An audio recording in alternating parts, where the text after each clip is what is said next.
Throughout the course of this year, as we reflected on the Sunday Gospels, especially from St. Luke, I have mentioned the theme of reversal of fortune.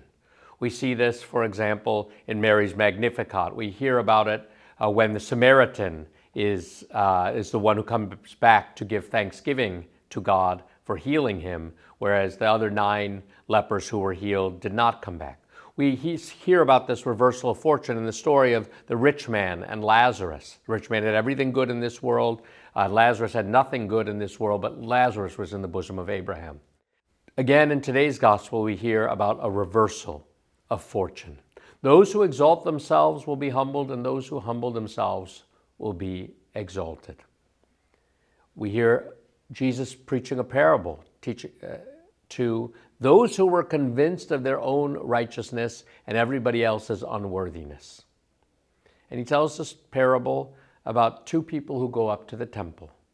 One a Pharisee, the other a tax collector. Tax collectors were especially despised because they took money for their oppressors, and the more money they made, the more they got to keep for themselves, so they often were harder even on their own people.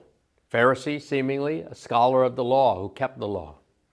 They both go up to the temple that day. The Pharisee addresses a prayer.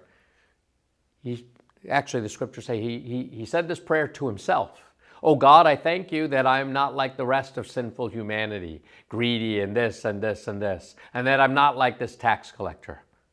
We see he's being very judgmental of everyone else and what they're doing wrong. He can't remove the plank from his own eye. Right? He's just looking at everybody else's faults. And then he says, and I did this and I did this. I pray, I fast, I tithe, I do all these things. Look at me. In contrast to the Pharisee who puts himself out there as the do-gooder, the righteous person, the religious person, we have the tax collector.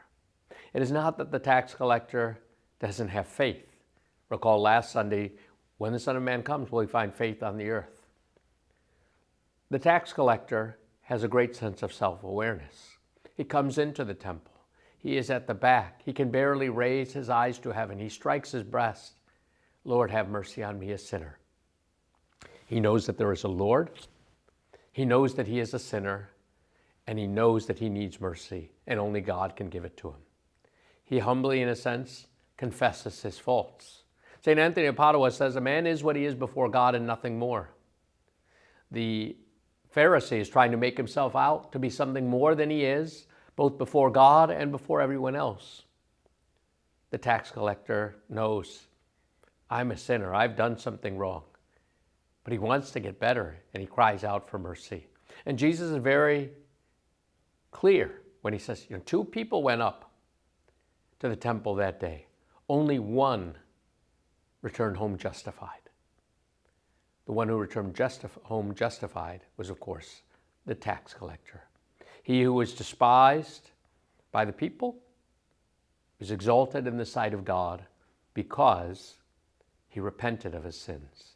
He who was perhaps admired by the people but did not repent went home unjustified.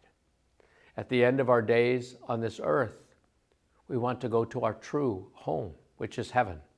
And the only way we get there is by admitting our faults and seeking the Lord's mercy and then living the grace of his mercy. May we all cry out, Lord, have mercy on me, a sinner.